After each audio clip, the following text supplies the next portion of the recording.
Are you looking for the next big workout routine?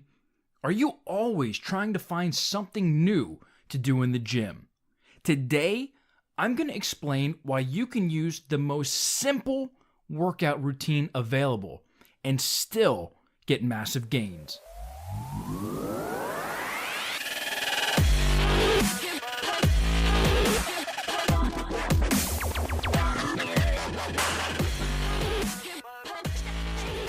What's up, guys? Matt Weik, Weik Fitness. Thank you so much for tuning in to another episode.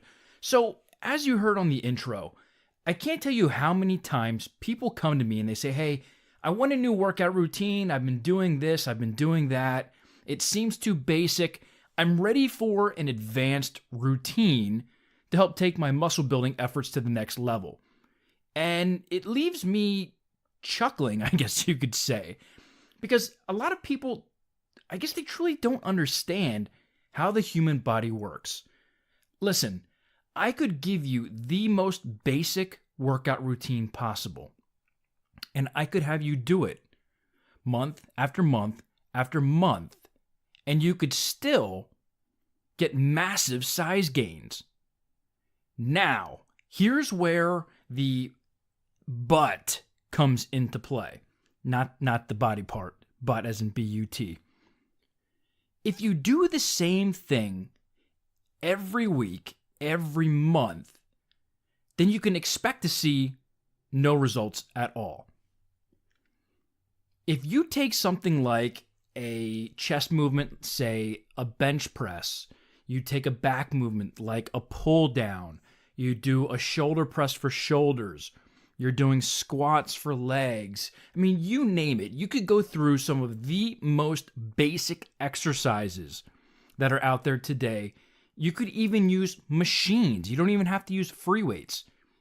What people fail to realize is that in order to grow, whether it's hypertrophy or you're trying to, just overall get size gains, whether you're a beginner, an intermediate, or an advanced lifter, at the end of the day, breaking down the muscle fibers is your main goal. So if you're stimulating the muscle, you're breaking down those fibers, and then you're feeding those muscles post-workout, you're applying, proper rest techniques, you're getting enough sleep, you're adding in proper nutrition to give your body the nutrients that they need to make those changes, then you're going to see the results. But if you continue to do the same thing over and over again, that's when you're going to plateau. If you look at beginners, you can call them noobs.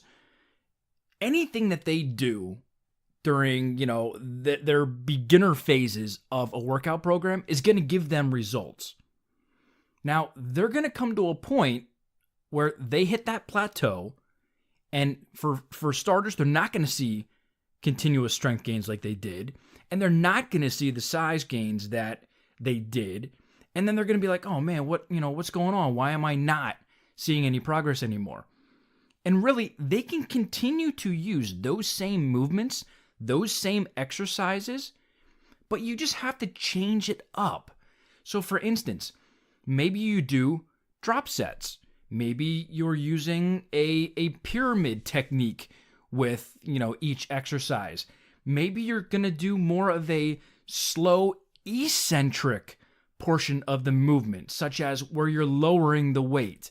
So, it's when you're stretching the muscle out versus contracting. So, for instance, on a bench press, you would be going down super slow, and then maybe you're exploding back up. And then again, you're slowly lowering the bar of your chest and exploding back up.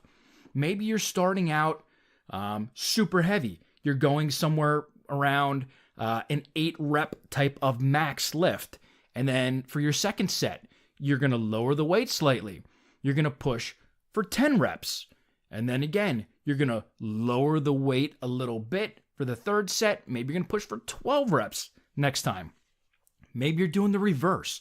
Maybe you're starting light, maybe pushing for 12 reps, and with each set, you're increasing the weight, pushing for, 12 reps, 10 reps, then 8 reps, so on and so forth. So all you need to do is just find new ways to stimulate the muscle that's not the same. You don't necessarily need to change the movement itself. The body doesn't know a bench press on a barbell versus a dumbbell bench press or a machine. All it knows is that you're stimulating the chest. Now, before everybody's head explodes and you're going, oh, well, Matt, you're using stabilizing and accessory muscles and all that. Cool, I get that. But we're talking about overloading and stimulating the main muscle group that you're trying to hit, not the stabilizers and the accessory muscles that go into a particular movement. So with all of those things being equal, whether it's a machine bench press, a barbell bench press, a Smith machine bench press, a dumbbell bench press, you're doing a push-up movement, you're using resistance bands, whatever the case may be, at the end of the day, you're stimulating the muscle fibers. So by doing that, you are going to force stress and tear down those fibers so that they can be rebuilt stronger and bigger, create the hypertrophy that you're looking for. So that's really the basis of what I want to get across on today's episode. I just want you guys to understand, especially those who are just starting out, that you don't have to follow these so-called experts and gurus who say, oh, you should confuse the muscle, confuse it, throw different exercises in every week. You want to confuse the muscle. The muscle doesn't know one exercise from the next. It knows a stimulus, and in most cases, the movements that you're doing are in the same planes of movement. So whether you're doing, like going back to the example of the chest press, the barbell, the machine, the dumbbell, whatever the case may be, the bottom line is you're still basically doing the exact same type of movement, for that process, for that exercise, for that body part. So, the so-called confusing the muscle really doesn't make sense in the grand scheme of things, and you don't have to continually be changing your exercises. And the fact of the matter is, if you're constantly changing your exercises, you really don't know if you're, stimulating the muscle fibers the same way that you did in the previous workout. It's a progressive overload type of mentality. So, if you're doing a bench press and you're doing 135 and you bump it up to 145, or you're doing 185 and you bump it up to 200, whatever the case may be, it's an overload on the muscle.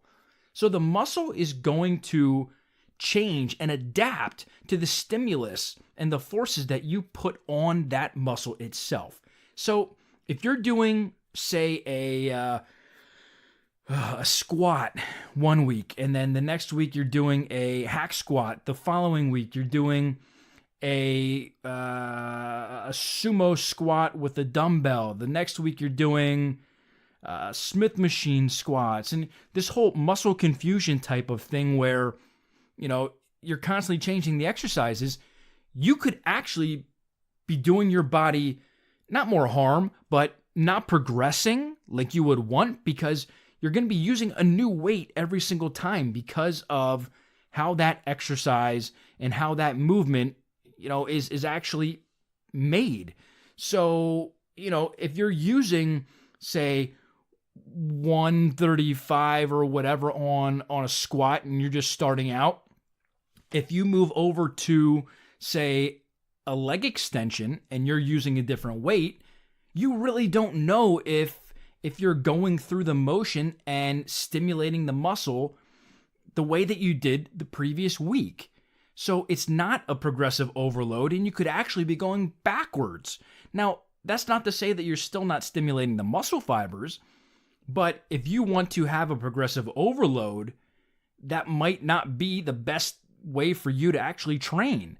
So think about that when you're looking at your workouts, and, adapt some of those various training techniques, whether it's drop sets, it's force reps, it's, focusing on the negatives. Maybe it's just a full range of motion where you're going, super slow.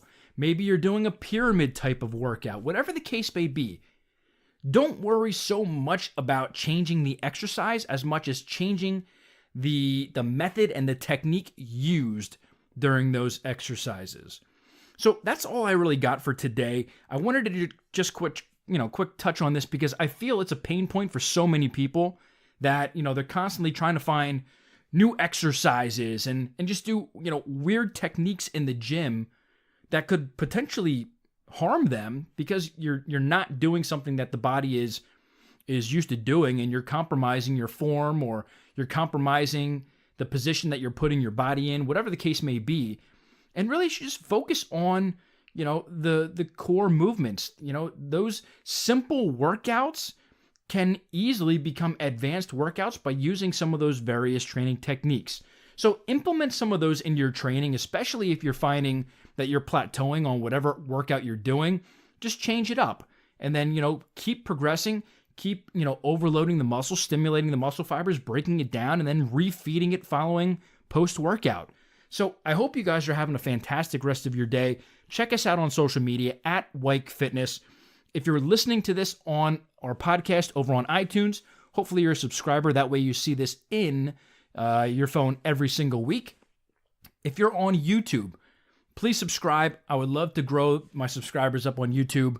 I'm actually thinking about possibly trying to figure out a way that I can record this as a podcast, but also do the video side of things as well, so that people on YouTube can actually see me as I'm, talking with you, versus just watching the Weik Fitness podcast logo up on your screen. If you're listening to it on the website, obviously you have various ways that you can listen on our website, weikfitness.com. You can listen to the podcast right there on the website without having to go anywhere else. You can click on the iTunes link and it'll take you right to iTunes to listen. Also, I embedded the YouTube video so that you can watch it or /listen to it right there on the website as well. Any comments, questions, feedback, feel free to let me know over on social media, or go to the contact tab on the website and let me know. If you have topics that you want me to cover, would love to hear from you.